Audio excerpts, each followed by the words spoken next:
a dar comienzo a la mesa redonda que cierra contrastar opiniones también sobre qué les parece a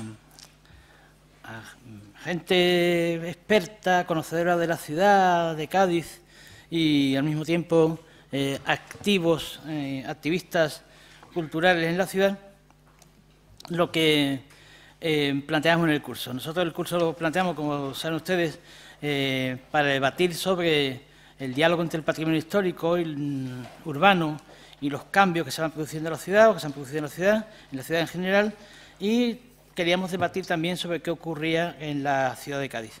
Para eso pensamos que debíamos traer a 3 personas comprometidas socialmente e intelectualmente en la ciudad. Y de izquierda a derecha, que no significa nada ideológicamente, sino simplemente composición de la mesa, tenemos a Tomás Carranza, que es arquitecto y jefe del área de actividades del Colegio de Arquitectos de Cádiz. A mi lado, a la izquierda, Juan Ramón Cirici Narváez, que es profesor titular, bueno, ya es catedrático acreditado, pero vamos, todavía no toma posesión, profesor titular de Historia del Arte de la Universidad de Cádiz y es experto en su tesis doctoral, la ha realizado sobre Historia de la Arquitectura en Cádiz, y a Francisco de Paula y a Paco Cano, que es gestor cultural, presidente de Planeta Cádiz, y la persona que ha conseguido que algunos que estábamos adormilados nos despertemos para trabajar en el Plan C por la ciudad de Cádiz. Persona con amplio bagaje cultural en el extranjero y en Cádiz, y quiero agradecerle a los 3, que sé que tienen la agenda más ocupada que el presidente del Gobierno, que hayan venido aquí a debatir sobre este tema que hemos titulado Patrimonio Urbano y Modernidad Arquitectónica. Yo les planteo, en principio, voy a hacer una pregunta única para los 3 y les voy a dar la palabra en orden histórico a los 3 ponentes de la mesa, a los que les pido que no hablen más de 6-7 minutos en su primera intervención, porque yo lo que quiero es que ustedes participen en esta mesa redonda, que haya debate, no discusión, pero sí intercambio de ideas y de debate. Y la pregunta es muy sencilla, es decir, Cádiz es una ciudad, lo hemos visto, con un patrimonio histórico, arquitectónico, con una ciudad básicamente construida en el siglo XVIII y reformada en el siglo XIX, con no demasiadas intervenciones en el siglo XX, salvo algunas puntuales, y las que se han hecho generalmente con bastante corrección, salvo excepciones que hemos visto anteriormente, pero que últimamente pues sí parece que se están construyendo cosas, se han hecho cosas que rompen un poco con esa imagen que teníamos de una ciudad muy homogénea, desde un controvertido en su momento mirador de entre catedrales, que actualmente ya nos parece, frente a lo que se ha hecho posteriormente, magnífico, después lo hemos visto posteriormente, un pabellón deportivo del casco antiguo, que vamos, podemos hablar de él ahora, un teatro de títeres, el último paseo de la pérgola, mirador. Entonces la pregunta sería conocer la opinión de los 3 ponentes de la mesa sobre ese patrimonio arquitectónico y esas nuevas intervenciones. Como digo, le voy a dar la palabra en orden cronológico, no de edad de ellos, sino de tratamiento en el estudio. Empezaremos por el historiador del arte y de la arquitectura, Juan Ramón Cirici, seguirá Tomás Carranza y terminará Paco Cano. Sí, Juan Ramón, eso sí, insisto, si es posible que no paséis de 7 minutos en la intervención inicial. Bien, pues buenas tardes, y lo primero, bueno, agradecer a los organizadores, en este caso al profesor Ramos Santana y Cantos Casenave, pues que se hayan acordado de mí para esta mesa redonda, ¿no?, que considero realmente interesante y que además pues es una satisfacción para mí estar aquí con ustedes y con los compañeros también de la mesa. Cuando se habla del tema del patrimonio y sobre todo la intervención y la renovación o la actuación sobre ese patrimonio ya existente, que no es lo mismo la obra nueva que actuar sobre una obra ya hecha, yo aquí me voy un poco a los clásicos, no a Platón y Aristóteles, pero sí a los clásicos de la arquitectura del siglo XX, ¿no? Podría hablar de Min, podría hablar de Rossi, en fin, de otros, ¿no? Nosotros cuando vemos un conjunto urbano, hay 2 tipos podemos decir, de miramiento, o sea, lo percibimos de 2 maneras distintas. El personal, individual, que realmente está modificado pues, por nuestras vivencias, nuestros recuerdos, nuestras creencias incluso, y también los intereses materiales, por qué no decirlo. Y el colectivo que ya sí es verdad que es un espacio donde no está un individuo solo, referencial, sino que somos muchos, donde además estamos muy mediatizados por lo que nos dicen. Realmente, para eso estoy yo aquí, sería historiador del arte, estaría mediatizando a aquel que sería neófito en esa materia y escucha atentamente lo que puede decir un crítico, un arquitecto, un historiador, etcétera, ¿no? Efectivamente, nosotros, a partir de toda esa información externas que tenemos, pues observamos o percibimos ese espacio de una manera distinta. Aquí es verdad que ya sí los intereses son realmente interminables. Podemos decir que todo incide en esa percepción del patrimonio, ¿no? De ese espacio material y físico que puede ser la ciudad, un casco antiguo, en fin, un edificio singular, ¿no? Hecha esta salvedad, yo veo también, y esto ya lo digo yo, como, por experiencia, cómo esta percepción colectiva, como digo, modificable, influenciable, construida a través de muchos referentes, a su vez tiene una doble vertiente. El exceso de respeto hacia lo antiguo, evidentemente a nadie se le ocurriría pues derribar una catedral gótica o modificarla o alterarla sustancialmente, y quizás podemos decir una percepción distinta frente, o sea, como a lo antiguo como valor frente a lo nuevo, que quizás en algunos casos, como seguro que sale aquí y habrá salido, excesivamente crítico con lo actual, con lo que se está haciendo ahora. A mí realmente me preocupa mucho más este problema, es la percepción que tenemos de la modernidad. Estando yo estas Navidades en la Academia de San Fernando, salí y de repente vi una grúa enorme, gigantesca, que estaba demoliendo todo el interior del edificio de la Equitativa. El edificio de la Equitativa de Madrid es un edificio hecho por José Grases y Riera, es un edificio de difícil definición, podríamos estudiarlo en el eclecticismo, final del eclecticismo decimonónico, se podría estudiar dentro del modernismo madrileño, modernismo no tiene nada que ver con el catalán y mucho menos con Gaudí, o incluso lo podríamos relacionar con esas obras de principio de siglo de Antonio Palacio que le llamamos monumentalismo, ¿no? El edificio, verdad, que es de difícil definición. ¿Qué ha sucedido? Bueno, que esta mañana, digo, ¿cómo se ha intervenido en un edificio tan notable, tan singular, ¿no? Sobre el que se ha escrito tanto? Bueno, pues he estado mirando en el ordenador, resulta que ha habido una modificación del 2012 sobre el estado, la catalogación que tenía como edificio histórico y catalogación que tenía como edificio monumental. Esto me lleva a pensar lo que decía Dino Formallo del arte. Dice, todo lo que el hombre... es arte todo aquello que el hombre llame arte. Pues aquí me parece lo mismo. Vamos a respetar, y sobre todo en la contemporaneidad, todo aquello que el hombre permita. En este caso, los políticos, la sociedad, en fin, todo ese colectivo en el cual nos movemos. Por eso es difícil definirse. Yo aquí ahora mismo, para mí me parece edificios conflictivos la aduana.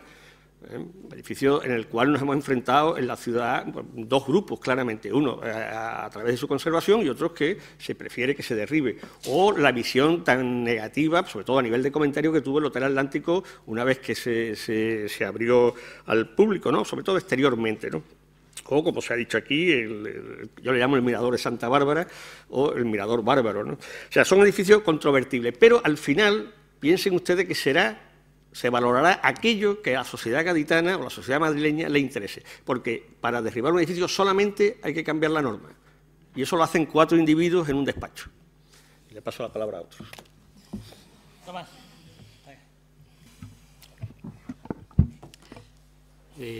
Bueno, buenas tardes. Ante todo quería agradecer a Alberto y a Marieta la invitación para participar en esta mesa redonda. Me parece muy interesante el asunto, muy de actualidad.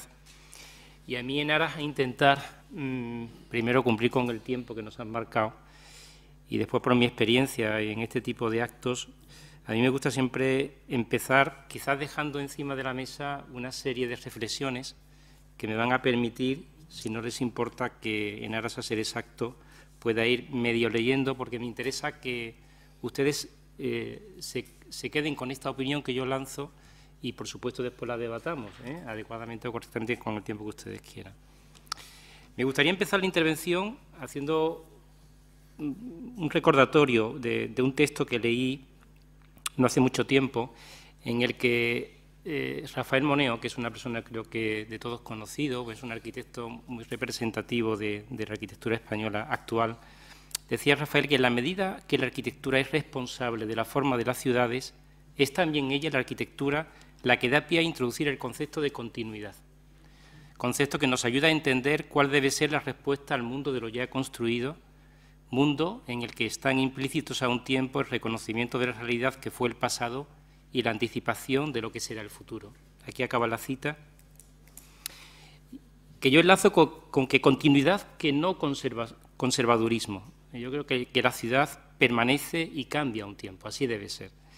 Continuidad entendida como toma de conciencia del valor de una herencia patrimonial como la que tenemos, que para permanecer y durar ha de permitir que en ella se integren adecuadamente actuaciones futuras que transformen pero que no destruyan.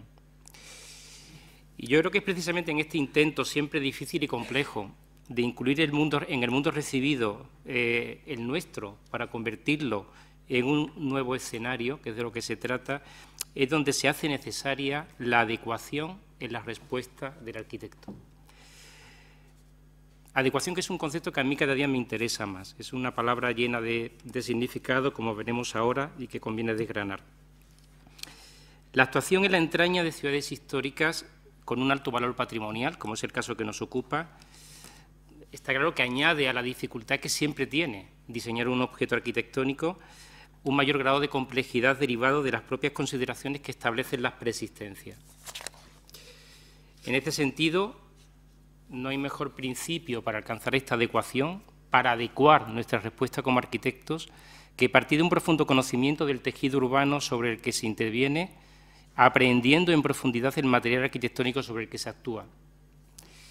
La ciudad sobre la que se construye encierra una enorme cantidad de información que tiene que ser analizada, procesada, entendida, reposada, en mi opinión, antes de diseñar la propuesta de intervención que sobre la misma queramos poner en la mesa. Esta es la garantía, entre comillas, de intentar acertar con las intervenciones, porque el objetivo último, que yo creo que debe de presidir cualquier intervención arquitectónica en una entraña de una ciudad histórica, es hacer ciudad. Tan solo después de ahondar en este conocimiento, en su génesis, en las leyes geométricas que rigen su composición, en las raíces tipológicas que la componen y en las razones íntimas de su forma, puede el arquitecto plantear desde el proyecto la estrategia de intervención más adecuada, que puede ser diversa. Puede ser, será lo más general, al alcance del mayor número de gente, la integración en lo existente, que no mímesis o copia. Pero puede haber también una manipulación fundamentada, que, si queréis, un poco más de tono personal, menos comprometida sin duda que la última, que es la contraposición, que yo creo que es algo al alcance de muy pocos. De hecho, han existido y van a seguir existiendo actuaciones arquitectónicas dentro de la entraña de la ciudad histórica que van a estar dentro de los límites de la disciplina arquitectónica, en el propio límite de la disciplina arquitectónica o fuera del límite de la disciplina arquitectónica. Me refiero con este último caso a actuaciones que pueden tener una componente más artística, entre comillas, o más, digamos, más vinculada a mundos foráneos a la arquitectura. Por tanto, continuidad, como he dicho al principio, y adecuación, para mí, son los garantes para alcanzar la ansiada meta de la permanencia. Esta permanencia en la batalla contra el tiempo, que sin duda creo que mantiene cualquier arquitecto que merezca ser tenido en cuenta. Un pulso, en definitiva, contra el verdadero juez de lo válido o no válido, que es el tiempo. Por ir terminando, me gustaría también comentar que yo creo que se hace necesario tener conciencia de que toda intervención de esta naturaleza no deja de ser un eslabón, un episodio a veces pasajero en la dilatada vida de una ciudad.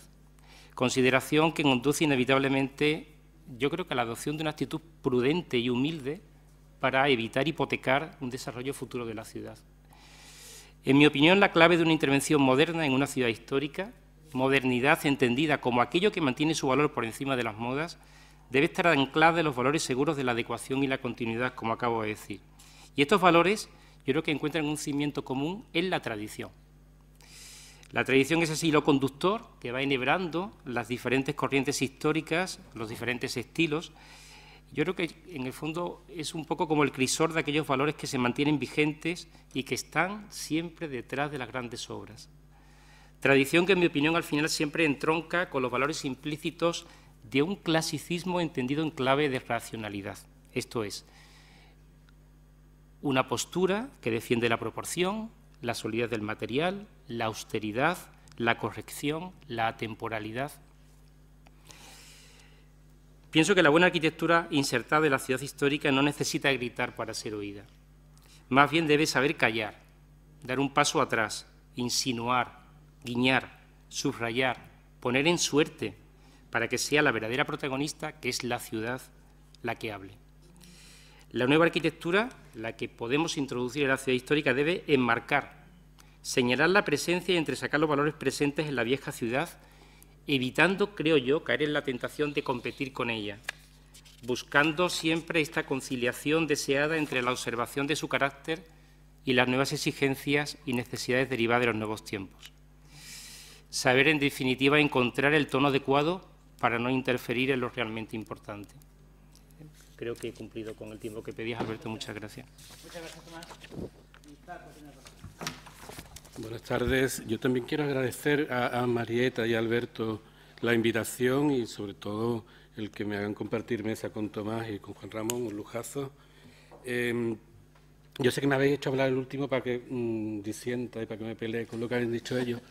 Voy a intentarlo. Yo quiero dar otra perspectiva, más allá de esa integración estética o armónica que se plantea desde la nueva arquitectura en la ciudad. Yo quería hablar de la capacidad transformadora que puede llegar a tener la arquitectura contemporánea. Y para ello voy a nombrar dos ejemplos de ciudades que se han transformado a través de, inicialmente, intervenciones arquitectónicas, como fue en Medellín, que todo el mundo sabe que es un modelo de transformación de ciudad en la que a través de unas bibliotecas, parques bibliotecas le llamaban, unos edificios de arquitectura muy contemporánea en espacios con dificultades sociales, y esa arquitectura sirvió como motor de cambio social y cambio urbano porque iban acompañadas de actividades participativas y porque iban acompañadas de acciones de implicación social. Se integró a todos los líderes barriales, se integró a quienes estaban llevando las radios comunitarias. Hace poco tuvimos aquí en esta misma sala una charla sobre la transformación de Medellín y se creó una red de acciones entre todas esas bibliotecas con el resultado ya conocido por todo el mundo, de cómo una de las ciudades más peligrosas del mundo se convierte en una ciudad que a través del conocimiento y a través de la cultura logra regenerarse y transformarse, ¿no? Un ejemplo más cercano sería el de Bilbao, a través del Guggenheim, alrededor de una inversión privada en la que se construyó un icono arquitectónico y que venía acompañado de una serie de acciones lideradas por un alcalde sensible, como fue Iñaki Azcuna, quien potenció el proyecto asociativo, fortaleciendo a las asociaciones del tercer sector social, asociaciones de drogadictos, de prostitución, de mayores, de discapacitados, y les dio voz dentro del Pleno. Y además acompañaba con la instalación de algunos puntos de cultura, algunos espacios formativos y un proyecto que era Bilbao 30, que incorporaba a 30 municipios de alrededor de Bilbao, ¿no? Bueno, la idea con todo esto pasa igual en otras ciudades como Lille, que a través de la capitalidad cultural también recuperó barrios y edificios, o Nantes, que recuperó todos los barrios portuarios. Son ciudades que se han transformado desde lo cultural, desde el conocimiento y desde la recuperación de estos espacios arquitectónicos o de la creación de nuevos hitos de la arquitectura, ¿no? Pero siempre a esa intervención arquitectónica o a esa intervención urbanística le han acompañado proyectos sociales, proyectos educativos. Esto lo considero muy importante para las discusiones que podamos tener luego, el minimizar esa autonomía de la arquitectura como en su capacidad transformadora y igual que minimizar la autonomía del arte. A mí me gustaría, cuando estamos hablando de arquitectura, también hablar del arte público, del arte que se instala en los espacios públicos y, en el caso de Cádiz, hablar de esa generación de espacios públicos como es el soterramiento o la incorporación de arte público como fueron los dos monolitos del Bicentenario, el Queco y la Queca, en el que, si no me equivoco, el Colegio de Arquitectos creo que tuvo una responsabilidad directa, ¿no? También, si vamos a hablar de patrimonio, supongo que la idea será derivarlo a hablar de identidad y cuestionar esa identidad desde la tradición que plantea Tomás como algo estático, ¿no? Una identidad ciudadana, una identidad citadina tiene que ser, como cualquier identidad del siglo XXI, tiene que ser flexible, tiene que ser permeable y como elemento de representación de una ciudad tiene que ser algo vivo y algo dinámico. Por lo tanto, la arquitectura contemporánea se puede integrar perfectamente en una ciudad con una identidad potente como la de Cádiz, leyendo el contexto, porque esa flexibilidad identitaria no exime ni a la arquitectura ni a las intervenciones urbanísticas ni al arte público de manifestar un grado de compromiso con el contexto de la ciudad, ¿no? Tanto por parte del arquitecto, por parte del artista y de las instituciones que acepten y formulen las propuestas, ¿no? Yo creo que con estos términos, para debatir, ya está bien.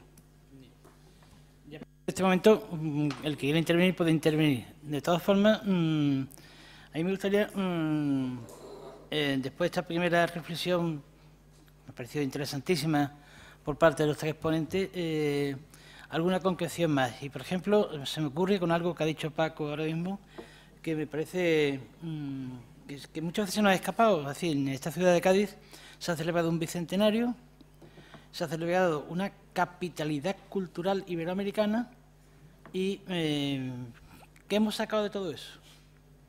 ¿Juan Ramón? Yo en este caso soy bastante, vamos a decir, más que escéptico, sino que realmente no ha habido unos resultados palpables, ¿no? Ahora yo estoy estudiando a un arquitecto que le tocó ser arquitecto municipal de Cádiz en el primer centenario, y desde luego por su actividad y por lo que se dejó en la ciudad fue muchísimo más rico que este segundo centenario, ¿no? En ese sentido, creo que se ha perdido una ocasión estupenda. Quizás el día que veamos la gran infraestructura del puente o el día que veamos el AVE o la llegada del AVE, ese tipo de infraestructura, pues podamos recrearnos y apreciar realmente un empuje en la ciudad. Lo que ha sido a nivel de obras puntuales, sin duda, a mí me ha parecido pobre y desde luego desmerece el primer centenario.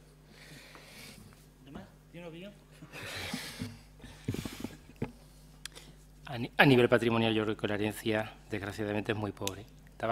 Hemos recuperado el oratorio, evidentemente, bien, habría que hablar también mucho sobre los criterios, pero bueno, ahí está. Desde el punto de vista patrimonial tenemos un valor recuperado. En otros sentidos me parece que pobre, o más bien ni nombrarlo. Estoy totalmente en desacuerdo con, como podéis entender, con la solución que finalmente se ha construido del monumento bifronte. Me parece sinceramente que no está bien. Está bien, pero bueno, esto forma parte de una decisión de un jurado y evidentemente esa decisión, las personas que estuvieron en el jurado pues tendrán su responsabilidad, ¿no? Pero evidentemente actuar en la ciudad histórica, yo quizás he centrado mi intervención primera más en la entraña porque entendía igual, estábamos hablando también, digo porque lo que ha planteado Paco sobre Medellín, que podíamos hablar de Berlín, por supuestísimo, evidentemente hay todo una reflexión que puede trasladarse fuera de lo patrimonial, pero yo por intentar seguir centrándome en este asunto que me planteaba, yo creo que al final estos empujes que a la ciudad histórica les da la historia de vez en cuando con acontecimientos, con hitos que pasan, siempre tienen como dos caminos. O realmente aprovechan la celebración de cualquier evento para tener un empujón potentísimo hacia adelante, o pasan desgraciadamente desapercibidos y sin pena ni gloria. A nosotros nos ha tocado una vez más este segundo camino, aunque creo que también, por ser positivo, al menos tenemos el oratorio recuperado, que no está mal, ¿no? un oratorio recuperado y perdido. Porque, bueno, al final, quien visite el oratorio le explican solamente el valor artístico religioso que tiene. Nadie le habla en el oratorio, en la explicación del oratorio, de nada que tenga que ver con las Cortes de Cádiz. Paco, es que me interesa mucho lo que has dicho de la capitalidad cultural, por eso. Sí, el oratorio y el intento de recuperar el castillo de San Sebastián también, ¿no? Pero claro, eso son lo que hablaba antes de la ineficacia de la arquitectura por sí misma, porque el bicentenario, el gran fracaso es que nadie sabe en Latinoamérica que teníamos un bicentenario. Yo venía de trabajar con fundaciones latinoamericanas, venía de estar en Estados Unidos trabajando con artistas latinoamericanos, le consultaba a ellos y ellos no sabían que éramos capital cultural, de nada. Ni sabía, bueno, aparte que la Pepa les sonaba fatal porque allí sonaba otra cosa, no tuvimos ningún tipo de repercusión. Yo recuerdo que había una campaña que hicieron, una campaña publicitaria que era Ven a conocernos, y la pusieron aquí. ¿Saben? Bueno, ven a conocernos, si ya están aquí, ¿para qué ponen la campaña aquí?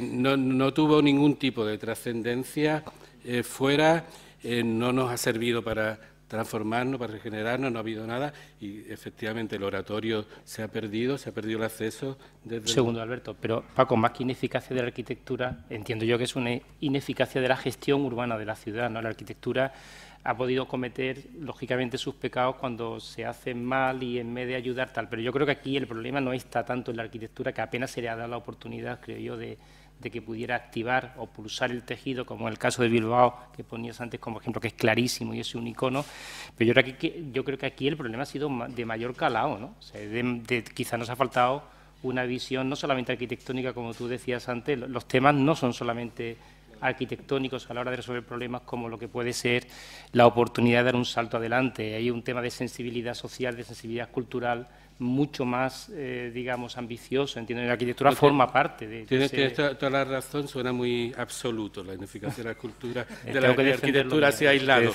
pero yo lo integraba en un discurso más amplio de la arquitectura por sí sola, si no viene acompañada de implicación y de compromiso. Totalmente de acuerdo. Hay petición de palabra, pero realmente yo que me gusta hablar mucho, cuando modero sobre todo, pues me gusta imponerme. Yo siempre digo que los culpables no son los arquitectos, los culpables son los que les permiten a los arquitectos hacer esas cosas. Visitando Olegón, me llevan a ver la parte histórica, me enseñaron un árbol. Dice, este árbol tiene 300 años. Y el edificio más antiguo es de 1898, claro. Y realmente tiene razón. ¿Qué os parece eso? En este caso, profesor de Historia del Arte. Decir que en el caso español, como puede pasar también en la mayor parte de Europa, sobre todo la centro y sur, realmente tenemos un patrimonio prácticamente infinito, ¿no? Interminable. Yo, en el año 12, creo que teníamos, me parece que era 300... sí, en 2012 teníamos 322 localidades declaradas conjunto histórico-artístico y 10 ciudades declaradas Patrimonio de la Humanidad. O sea, realmente la conservación de estos nos llevaría prácticamente a agotar el presupuesto nacional solo en el mantenimiento y limpieza, vamos a llamarle así, conservación, ¿no? O sea, claro, de hecho, Italia, Francia, Grecia, país de moda, pues realmente la conservación del patrimonio y la inversión que hay que hacer en el patrimonio realmente supera cualquier posibilidad, ¿no? O sea que por eso la mayor parte ahora mismo de todos estos conjuntos, más que de tener una dependencia nacional, pues tiene una dependencia internacional de la UNESCO, fundamentalmente, ¿no? Y ahí sí realmente, bueno, pues se están haciendo cosas importantes. ¿Qué sucede con otras ciudades que no están en la vieja Europa, que no tienen este nivel, podemos decir, de nivel económico, nivel de concienciación, ¿no? Yo estuve en Marrakech hace unos 15 días y realmente al final nada más que pude visitar 3 cosas. Y es una ciudad que me parece que me dijo que estaba ya por cerca de los 4 millones de habitantes, ¿no? Nada más que hay 3 cosas, lo demás está todo destruido, ¿no? Maravilloso por lo que están haciendo en La Habana Vieja, ¿no? El profesor, bueno, el profesor no es, el arquitecto, ¿cómo se llama? El historiador de La Habana. Eusebio Leal Expendio, sí, el historiador de La Habana, es el nombre que tiene. Bueno, pues está haciendo a través de la UNESCO fundamentalmente y de ayudas externas, pues está reconstruyendo magníficamente, ¿no? Pero casa a casa, templo a templo, en fin. No sé si he contestado con eso. Oye, María Jesús, yo te quería contar solamente dos cositas, ¿no? Desde tu condición de persona, además, como decía Paco al principio, o José, me parece que era Alberto, de esta condición de voyeur, de paseante de la ciudad, que te limitas a observar y a tener tu propio criterio sobre lo que ves. Evidentemente, estas ciudades históricas tienen un peso propio tremendo. Y yo creo que Cádiz, esto todos los que somos arquitectos lo sabemos, en Cádiz la ciudad es el monumento. En Cádiz la arquitectura es la ciudad y eso es una cosa muy bonita, porque además impone una norma y te dicta como un camino para saber que cuando actúas en ella debes de tener presente de que esto es importante, hay que hacer ciudad, hay que contribuir a que la ciudad permanezca, es la gran obra del hombre. Y entonces no hay ningún derecho a cargársela en ese sentido. Como tú sabes, estamos celebrando este año el 50 aniversario de la muerte de Le Corbusier, que es un personaje que yo creo que todos conocemos o hemos oído hablar alguna vez de ella.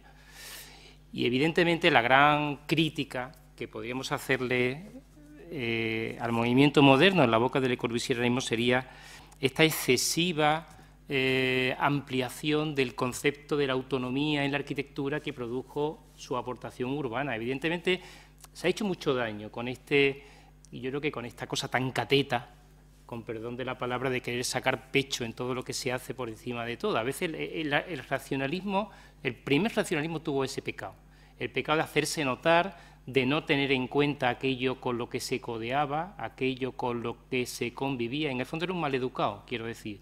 La ciudad es un crisol de convivencia y es un sitio en donde la educación tiene que estar presente y la arquitectura tiene que ser educada. A veces la arquitectura no es educada, es tremendamente grosera. Se impone, no dialoga, no sabe convivir, se abre paso a codazos y yo creo que eso no está bien. Gracias a Dios, la revisión del movimiento moderno que trajeron los años 50 puso la arquitectura en relación con su realidad, que la realidad de la arquitectura es su contexto natural, su contexto patrimonial, su contexto humano, y esa arquitectura se fue haciendo amable. Y se fue haciendo amable y hizo posible que, por bajar un poco a la arena de la ciudad, se produjeran arquitecturas tan fascinantes, en mi opinión, como la Escuela de Náutica, que es el resultado de una arquitectura súper sensible con el paisaje natural, súper sensible con las alturas de la ciudad. Basta ver los proyectos originales y cómo ese edificio tan bello se engarzaba con lo existente, se acomodaba a lo existente, y por eso está en pie.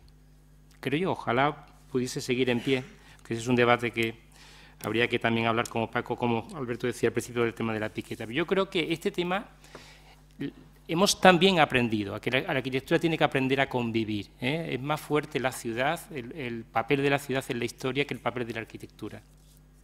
Yo te quería contestar, María Jesús, en este sentido, de que es verdad que a veces la arquitectura peca de maleducada, o peca de objeto autónomo, o peca de... Por eso decía yo al principio que dentro de las posibilidades de actuación en la ciudad, quizá la contraposición es la que esté solamente al alcance de muy poco. El caso de Gehry y el Guggenheim está claro, pero es que Gehry y Guggenheim solamente hay uno, nada más que te tienes que mirar la trayectoria de Gehry para darte cuenta de que en la vida, le escucha muchas veces a grandes arquitectos decir que, oye, igual 2 golpes de timón en mi vida ya son suficientes, porque lo demás igual ha habido metaduras de pata, ¿no? Entonces, en ese sentido, es verdad que debe de poder la ciudad, y en nuestro caso además tenemos una enorme suerte, que es que ese patrimonio que nos acompaña amasado de siglos, pues garantiza que permanezca. La historia en ese sentido es un gran aval, ¿no? Me permite un poco enlazando y reforzando eso que dices con algunas de las ideas de Tomás también. Hay un ejemplo muy claro y es la fallida modernidad latinoamericana de los años 50, cuando hablaba de todo ese dispendio económico que hubo, la bonanza económica que tenían entonces Argentina, Colombia o Venezuela, y ellos llevaron a grandes creadores, entre otros a Le Corbusier o a Van der Rohe o incluso a artistas como Calder, para que convirtieran sus ciudades de repente en modernas, ¿no? Claro, pero no trabajaron la eliminación de la fractura social que la sociedad latinoamericana tenía y que todavía queda pendiente en esa lucha de clase necesaria en Latinoamérica, y por lo tanto quedó en una serie de intervenciones espectaculares del espectáculo, pero que no iban más allá y que fueron ineficaces desde la perspectiva de la transformación, ¿no? Yo no sé si, para ya ir centrando un poco el tema en Cádiz, si alguien ha pensado que el teatro cómico o que el Mirador de Santa Bárbara nos va a convertir en una ciudad del siglo XXI o nos va a convertir en una ciudad moderna, o cuando se habla de intervenciones urbanísticas como el soterramiento, por ejemplo, ¿por qué, como pasó en Medellín o como pasó en Bilbao, no se acompañaron de proyectos sociales de integración real de esos barrios, de los habitantes de esos barrios que seguían, aunque ya no tengan esa barrera arquitectónica, sí seguían siendo socialmente periferia, ¿eh?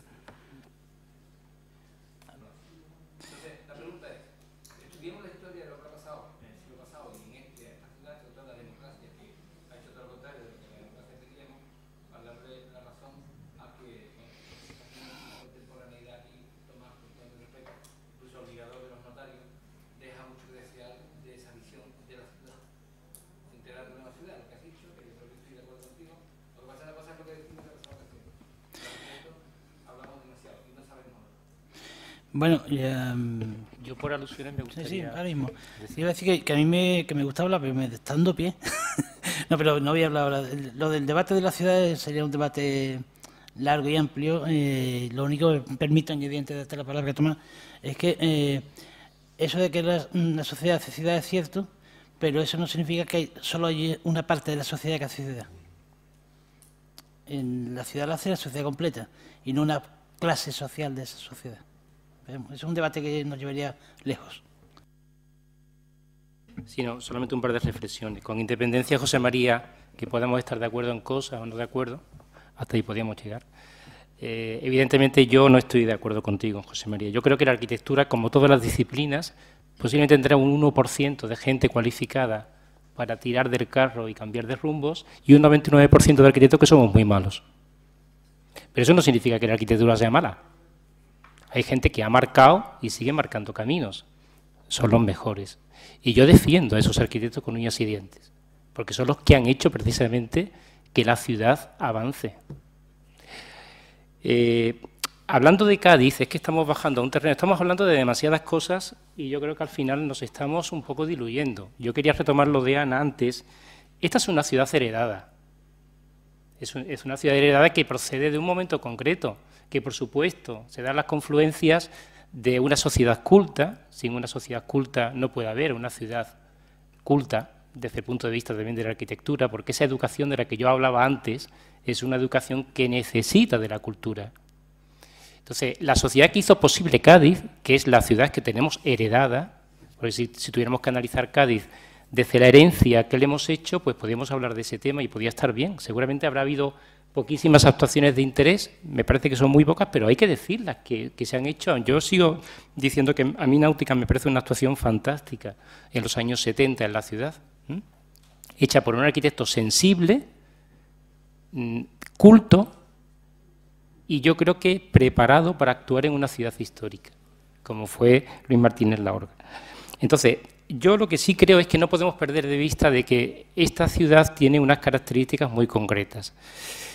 Es una ciudad que tiene unas condiciones físicas que la hacen ser entendida como lo que siempre se ha dicho, como una isla.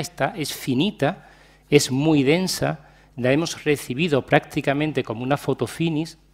En la maqueta está la ciudad ilustrada y yo creo que es una ciudad que al final el 19 le permitió que el espacio público, que estoy completamente de acuerdo contigo, Ana, que es el gran hacedor, que el espacio público se abriese paso dentro de la densidad de la ciudad y aparte de mantener los espacios que desde Nueva Planta habían, los pocos espacios que desde el principio la ciudad contaba como respiraderos, pues esa desamortización permitió que se abrieran nuevos espacios que buscaran esa ansia de equilibrio entre lo construido y lo libre. Que en ese sentido tenemos una ciudad que yo creo que dentro de sus extremas condiciones de suelo, que está totalmente confinada, limitada, tal, los grados de libertad para actuar en ella, evidentemente son muy pocos. O sea, es que no es lo mismo hablar de Sao Paulo o hablar de Medellín que hablar de Cádiz. Es que no, pues que estamos dando unos saltos de escala. Yo había interpretado que el debate de hoy era un debate sobre la ciudad histórica dentro de sus límites, ¿no? Evidentemente, las grandes operaciones transformadoras son las que ponen las infraestructuras. Está clarísimo que en Cádiz esas infraestructuras pues han venido del camino del soterramiento, del camino del nuevo puente, que podemos hablar muchísimo de la bondad de ambas operaciones, si son las adecuadas, si no son las adecuadas, nos iríamos a otro debate. Estoy de acuerdo contigo, José María, que evidentemente no se puede hacer peor de lo que se ha hecho Puerta Tierra, es imposible hacerlo peor. O sea, creo que si nos pudiéramos aposta a hacerlo mal, yo creo que nos sale algo mejor. O sea, que es un desastre, porque hay una ausencia de planificación clara. Los grados de libertad en la ciudad histórica de Cádiz son muy pocos. Yo ya me hubiera conformado con que no hubiéramos metido la pata, más de lo deseable, en lo que se refiere a la arquitectura. Todos hemos metido la pata. Se equivoca el que construye. Esta profesión tiene un gran hándicap, y es que realmente uno la aprende con la experiencia. La puedes aprender en esquema en la escuela, pero es el oficio, la experiencia, el fajarte con la obra la que te hace avanzar como arquitecto. Y normalmente se tarda mucho tiempo, salvo que seas un tío muy bien dotado. Y yo soy un tremendo partidario de la práctica antes de la obra, porque creo que es que una persona normalmente, salvo que sea un genio, con 24 años no está preparado para hacer determinado tipo de obra, porque puede meter la pata. Esa pata, cuando se mete en una ciudad nueva, no es tan importante, pero cuando se mete en una ciudad histórica que, como he querido decir al principio, tiene unas normas de comportamiento, una educación cívica, pues sí que puede hacer daño. De todas maneras, yo sigo considerando que esto del episodio pasajero es muy importante. Quiero decir, yo creo que también la ciudad es la que manda. O sea, ¿cuántas cosas no se lleva el tiempo, José María? Y las quita del medio, de un plumazo, sin compasión.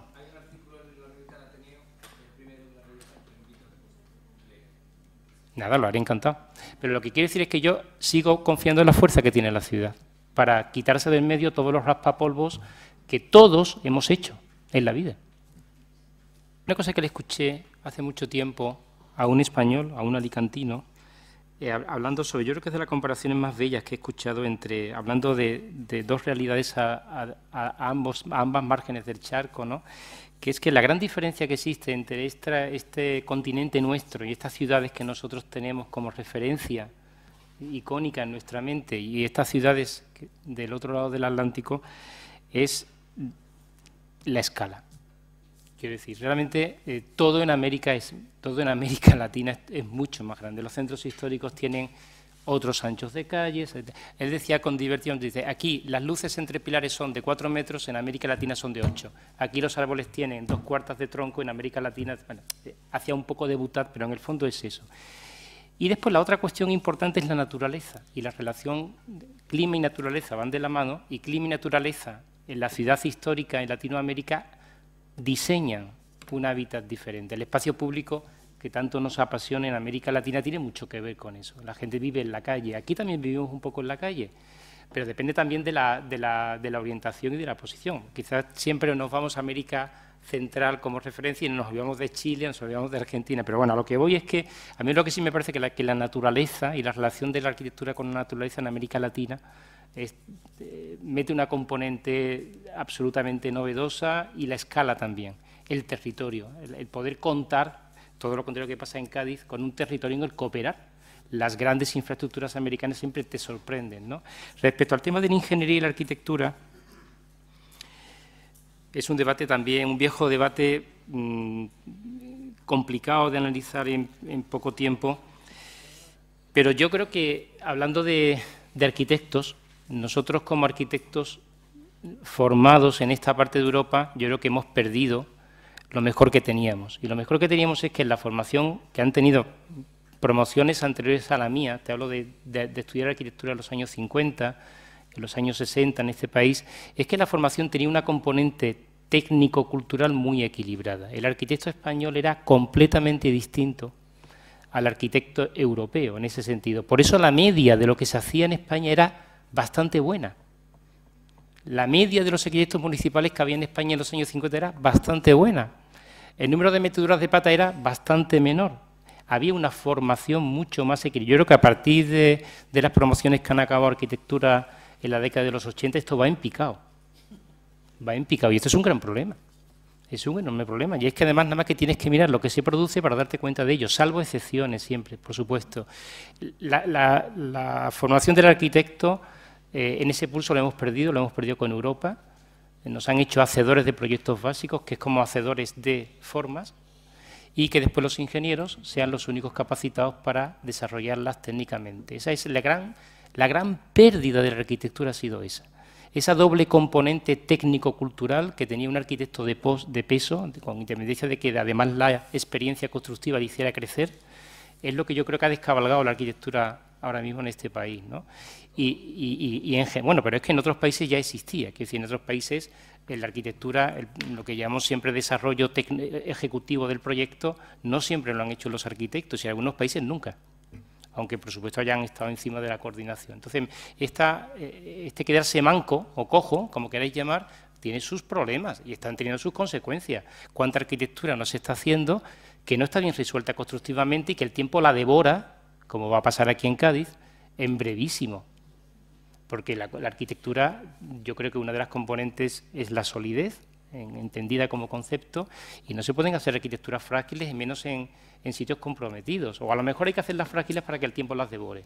Pero lo que quiero decir con esto es que a mí me parece que en ese sentido la ingeniería en América Latina tiene mucho peso, porque en América Latina tiene mucho peso la infraestructura, las grandes operaciones, el urbanismo con mayúscula, el territorio, y en eso el arquitecto tuvo su momento brillante también en torno a los 50, con el desembarco de arquitectos europeos en terreno americano, pero también al final se ha perdido esa batalla.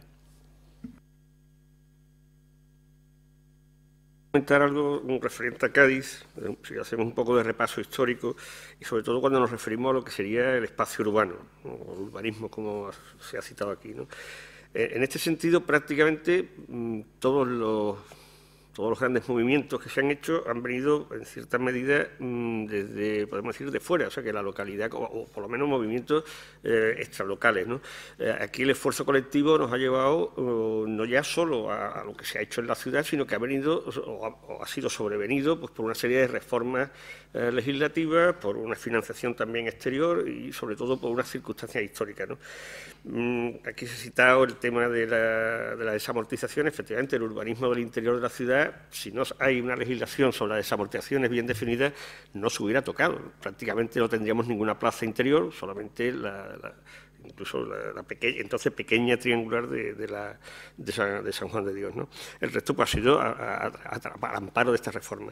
Posteriormente ha habido nuevas incorporaciones de espacio público, se ha hablado también del extramuro. El extramuro, sin duda, si no hubiera habido una reforma también de la defensa y de una legislación que venía a través de Madrid o de otros lugares, pues tampoco se hubiera podido realizar. Yo he visto algunos de los planos de principio de siglo sobre el extramuro, que iba desde el mismo Fuerte de la Cortadura hasta prácticamente a la Plaza de Toros, y casi todo pasaba al final por defensas, por ingenieros nacionales, por una serie de modificaciones. Y así ha ido siempre sucediéndose.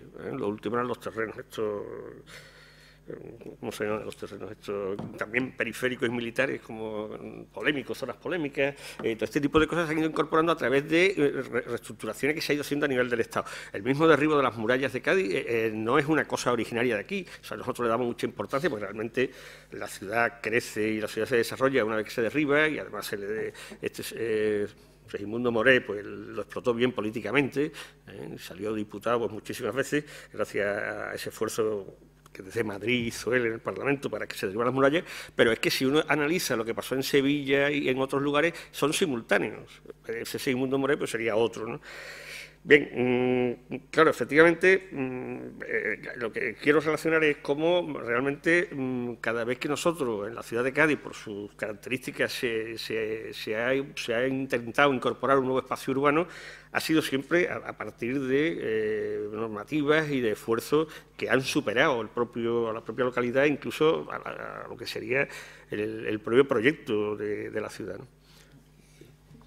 Creo que el soterramiento era necesario y que ha hecho mucho bien urbanístico, y lo que sí creo es que se podría haber profundizado mucho más en convertirlo en un proyecto en el que, por ejemplo, si hubieran aprovechado los depósitos de tabacalera completado a esa intervención urbanística, para desarrollar proyectos formativos, proyectos educativos. Hay una cosa que es clara, y es que en cuanto han empezado a haber problemas económicos y problemas de desempleo, y eso, justo esos barrios son donde ha vuelto a aparecer la droga otra vez por primera vez en Cádiz.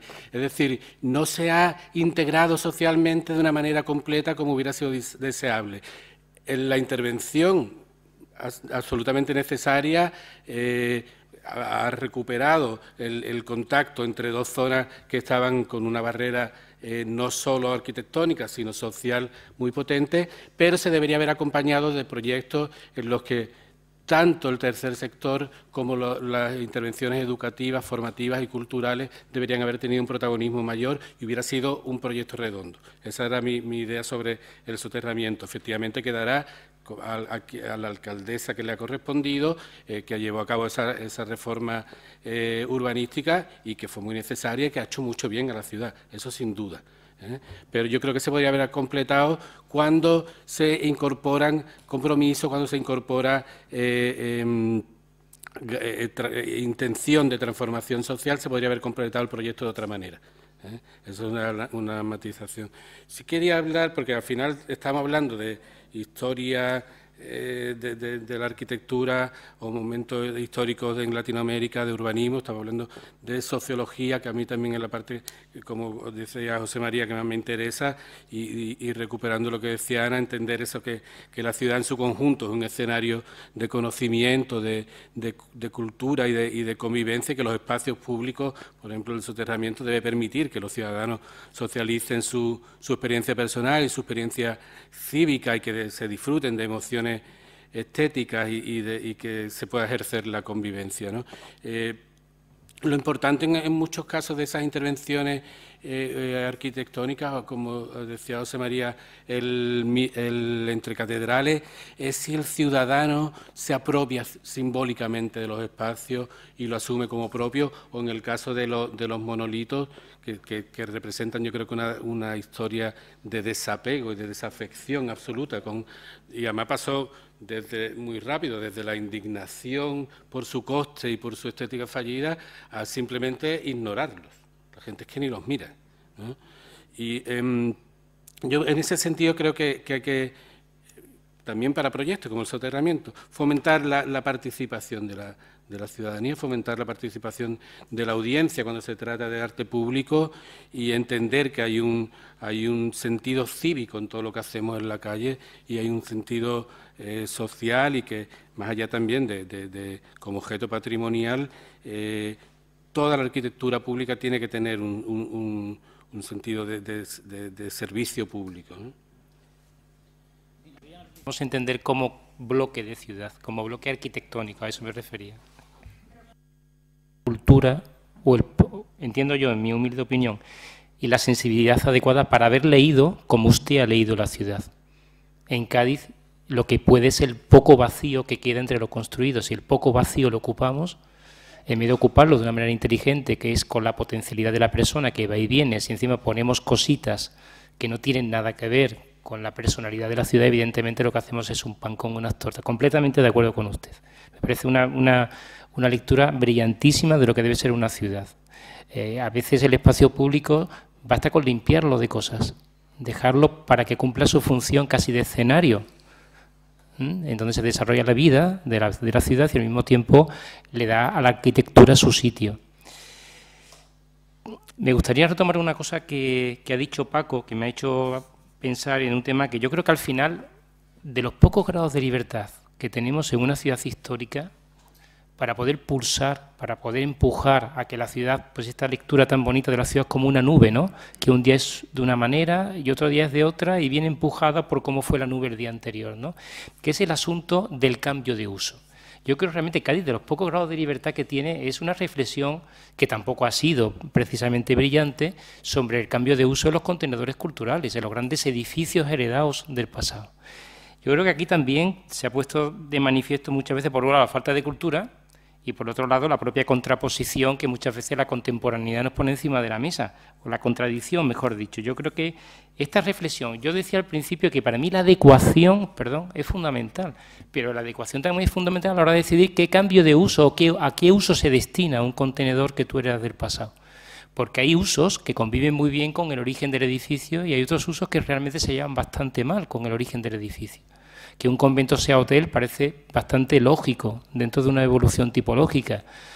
Que un convento sea un palacio de congresos a lo mejor no lo es tanto, por decir alguna cosa, ¿no? Entonces, esta reflexión yo creo que en Cádiz también ha sido una reflexión en la que hemos tenido mala suerte, por decirlo de una manera amable. Yo creo que tampoco ha habido una lectura de la ciudad desde el punto de vista del cambio de uso, que es el gran grado de libertad que tiene una ciudad histórica. Una ciudad recibe unos contenedores que tuvieron sentido en su momento, ahora lo dejan de tener, bien porque eran militares, bien porque eran equipamientos que cumplían con... En ese sentido la administración debería de ser ejemplar, debería de marcar una ejemplaridad. ¿Cuántas veces no se han quedado, ya no solamente en Cádiz, en muchos sitios, se nos han quedado por el camino edificios sin uso, que no tienen, que han perdido su carácter? Aquí en Cádiz hay un ejemplo emblemático con el Museo del Mar, que está archiconocido y archirrepetido, ¿no? Pero que aquí es donde tenemos el grado de libertad. Por supuesto que también lo tenemos extramuros con los depósitos de tabaco, ¿no?, que también tienen un altísimo valor patrimonial, más contemporáneo y cercano a nosotros. Pero a mí me parece que esta reflexión sobre esta posibilidad de que la ciudad ande también, que siga avanzando en el tiempo, haciendo que sus edificios vivan una vida nueva, depende mucho también del acierto en la adecuación a lo que se quiera destinar este edificio. Eso hará que vivan mejor, que soporten mejor, digamos, esta asimilación de lo que exige la modernidad, de lo que exigen los nuevos tiempos y lo que le piden los nuevos tiempos a la ciudad. Y para terminar, en el tema social, que yo creo que es un tema que está a flor de piel y que todos los tenemos en la sangre de una manera o de otra, yo he tenido la enorme suerte de nacer en el centro histórico de Cádiz. He nacido y me he criado aquí. Yo no conozco un ejemplo mejor de eliminación de barreras sociales que el centro histórico de Cádiz. Yo no he tenido ningún problema en mi vida por traspasar determinada calle. Hablo de mi infancia, después ha habido momentos más complicados. No me ha costado ningún trabajo relacionarme con gente que no tenían nada que ver a lo mejor conmigo. O sea, Cádiz, yo creo que en ese sentido es un modelo de integración, ha sido también durante momentos un ejemplo de integración entre barrios, de cosidos transversales de la ciudad. No ha habido barreras internas, te hablo de la ciudad histórica. Por eso también me parece muy adecuada la intervención de Pepe, que por todo lo que se han eliminado, la gran barrera que siempre tuvo la ciudad fue el tren, que la partió por la mitad como tantas ciudades con el comienzo del siglo XX. Pero a mí me parece que esa transversabilidad que tiene esta ciudad, este cosido de calles que siempre van conectando realidades sociales distintas, es un gran valor que tenemos. A lo mejor ahora, José María ahora no está porque se ha marchado, pero en ese sentido es verdad que la situación social es tremendamente distinta a la que generó la ciudad, pero fíjate que ya se generó con la cultura por bandera, porque cuando se generó la ciudad seguramente había barrios A, barrios B y barrios C, pero la convivencia dentro de esa condición finita de la ciudad, que también es una condición que tiene su origen en lo comercial sin el diálogo, sin la relación, es como si nos hubieran metido a todos en una habitación en la que hubiéramos tenido que estar obligados a convivir con independencia de que nos hubiera apetecido más o menos en función de las personas que nos hubieran tocado. Pues esta cosa de tenernos que relacionar por narices dentro de un recinto acotado, finito, construido, pues yo creo que esta ciudad le ha dado un carácter también de integración y de aceptación de lo que viene. Pocas ciudades creo yo que aceptan a los visitantes como la acepta esta ciudad, me parece a mí. Y aquello que decía Doblos, que con un tono muy irónico decía que él se consideraba un bolchevique. Dice, la única diferencia entre un bolchevique y yo, Doblos, para el que no lo conozca, que no tenéis por qué conocerlo, era un personaje que se caracterizaba fundamentalmente porque era un gentleman, era un auténtico british en todo lo que hacía, cómo vestía, cómo comía, cómo construía. Pero siempre defendía una idea. que hay que saberla entender, porque suena muy mal. Que es decir, que él decía que la única diferencia entre un bolchevique y yo es que un bolchevique lucha para que todo el mundo sea un obrero. Yo lucho para que todo el mundo sea un aristócrata, decía él, ¿no? En el sentido de decir que su intención era que la gente subiese en cultura.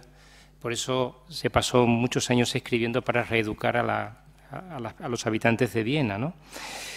Me ha gustado mucho lo que has dicho, Ana, del tema de la regeneración, porque me parece que efectivamente las armas están ahí. O sea, muchas veces yo sigo reivindicando la potencialidad que encierra la ciudad heredada, la ciudad histórica. Basta a veces con volverla a mirar, muchas veces. Lo que pasa es que para mirar hay que tener pozo, hay que tener algo dentro. Yo creo que todos llevamos algo dentro, sin duda, pero esta defensa de ese 1% de mi profesión, que la defiendo a muerte, como también defiendo el papel de sociólogos de prestigio, de políticos de prestigio, ahora que están tan desprestigiados, también ha habido buenos políticos que han hecho que la sociedad avanzara, ¿no? No todo ha sido una calamidad. Gracias a esos pocos que han tenido que hacer de líderes, las cosas han avanzado. Esa regeneración yo creo que tiene que ver mucho con que la ciudad tiene que seguir considerándose un ente vivo. Yo creo que la herencia del pasado lo que hay que hacer es interpretarla en cada momento con los intereses del presente. Si no somos capaces de hacer eso, la ciudad se muere. No hemos citado aquí el caso de las ciudades muertas, pero también había que hablar de ciudades que se han convertido en ciudades museos, en ciudades centros de atracciones o parques de atracciones, que también nos hemos cargado. O sea que ojo con el excesivo conservadurismo de determinados valores, porque las ciudades también tienen esta tendencia a envejecer mal, y a llenarse de artrosis y a llenarse de dolores en los huesos, quiero decir. Estoy hablando un poco en metáfora de Venecia, ¿no? Pero quiero decir con esto que, igual que la política, por ejemplo, en Italia ha sido tremendamente dura, que a veces también ha estado bien, ¿no? Pero tremendamente dura y poco permisiva con la arquitectura contemporánea, también hay, diría yo, necesidad de darle entrada a esos motores. Claro, es verdad que me hubiera gustado que hubiera estado aquí José María para decirle esto, si no ya se lo diré, pero una comisión de patrimonio histórico municipal como la que tiene Barcelona en el Raval no tiene nada que ver con la comisión de patrimonio histórico municipal que tiene esta ciudad.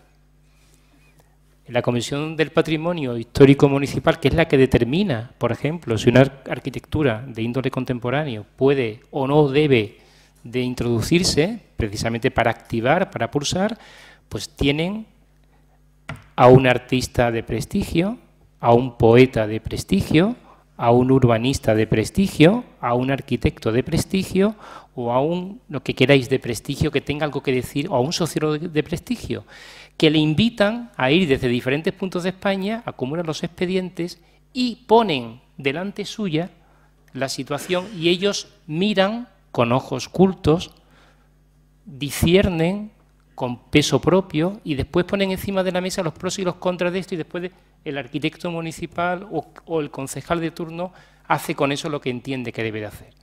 O sea, dirigir el tiro adecuadamente necesita preparación. Hay que decirlo con total humildad. Es que, a ver, un ginecólogo, por mucho que se ponga a intentar hablar de arquitectura, evidentemente pues tendrá sus carencias. Yo no sé cómo, no sabría sacar un niño, seguramente. No quiero verme en ese compromiso. Pues igual después es muy natural, pero a lo que quiero decir con esto es que creo que hace falta poner a lo mejor de lo que tengamos en cada momento al frente de decisiones que marcan el futuro. Y en el caso de las ciudades es clarísimo. La ciudad, la suerte que tenemos es que uno se puede equivocar al pintar una fachada de morado o de verde en vez de blanco. Esa pintura se cae, se cambia y la ciudad no ha perdido. Pero desgraciadamente a veces se han dado entrada a situaciones muy desagradables, como aquí las pocas que se hicieron en los años 70, que se cargaron el borde norte de la ciudad, el más noble, o igual no se lo llegaron a cargar del todo, porque al final la ciudad ha podido, incluso con eso, y bueno, se han quedado como testimonio de lo que no se debe de hacer, ¿no? Pero no se puede comparar en términos absolutos, ni Medellín, ni Bilbao, ni Nantes, ni Lille, pero sí son experiencias previas que nos facilitan conocimiento, nos facilitan información que contextualizamos aquí. O sea, no se trata de hacer una comparación al mismo nivel. Dicho esto, si hay muchos movimientos desde la sostenibilidad de ciudades creativas, ciudades emocionales, gente que está leyendo las emociones que la ciudad transmite y que permiten que el ciudadano no se sienta desposeído de esos espacios, de esos equipamientos que se están construyendo en la ciudad, ¿no? Que esa es la sensación muchas veces que hay, una falta de posesión. Y, como decía Pedro, hay que incorporar a los arquitectos, ingenieros, artistas, él decía también, y por supuesto a la sociedad civil. La sociedad civil tiene que tener participación en esa comisión permanente y en el caso de Cádiz, que hay una cartografía del abandono con un montón de edificios que algunos ya ni siquiera los miramos, como el Instituto del Rosario, que se pasa por delante y nadie se acuerda que lleva 15 años cerrado, ¿no? O el Palacio de Recaño, o el Tiempo Libre, hay muchos espacios y la sociedad civil tiene mucho que decir ahí, desde ese pulso emocional que la ciudad transmite, ¿no? Un minuto solamente, Alberto. Quería solamente apuntar una cosita al hilo de lo que ha dicho Paco. Hablábamos del grado de libertad que ofrece el cambio de uso en la ciudad histórica, pero también la ciudad histórica y más la ciudad confinada tiene también un grado de libertad estupendo en los bordes. Me gusta mucho la comparación que Álvaro Siza hace sobre la ciudad histórica y la cortina, ¿no? Diciendo que los flecos de la cortina es como toda esa periferia que encierra la ciudad histórica. En Cádiz, los grandes equipamientos culturales siempre se han puesto en el borde, que era donde realmente podía haber una vacancia de suelo para hacerlo. En Cádiz, en los bordes, siguen estando las oportunidades, los lugares donde se puede pulsar la ciudad sin hacer daño. Y yo creo que esa lectura tampoco se ha sabido hacer, y es muy sencilla. Otra periferia que se ha generado, y enlazando con lo del soterramiento, es que todo Puerta Tierra es una periferia cultural. O sea, una ciudad tan pequeña, se han concentrado bibliotecas, espacios expositivos en el centro histórico y quizá hubiera habido que hacer un reparto más equitativo, ¿no? Bueno, yo voy a acabar también brevemente. Sobre todo lo que entendemos como conjunto urbano ha estado muy ligado siempre a la idea de progreso. Idea de progreso que a lo largo de la historia hemos visto cómo ha ido cambiando, ¿no? O sea, el Cabildo de Sevilla, el Cabildo de la Catedral de Sevilla no tuvo ningún problema en derribar la mezquita Aljama y construir una catedral gótica. 50 años después no tuvieron ningún problema los hombres del Renacimiento en construir apenas 11 metros, ahí en uno de los picos, el Archivo de India, un edificio que rompería totalmente una continuidad estética, un respeto, podemos decir, histórico, ¿no? El hombre del barroco, pues, simplemente con saber cómo derribaron el Palacio Real de los Austrias, un edificio singular, con caballería, caballeriza, todo un gran conjunto, para construir otro edificio barroco, ¿no? En ese sentido, a partir de la segunda mitad del XVIII, y sobre todo con la aparición del neoclasicismo y la razón y tal, sí es verdad que esa idea de progreso se ha enriquecido con un respeto al pasado, ¿no? Y eso está bien. Lo que sucede es que esto no deja de ser una categoría de valores cambiantes y que va a estar ligado íntimamente a lo que quiera la sociedad.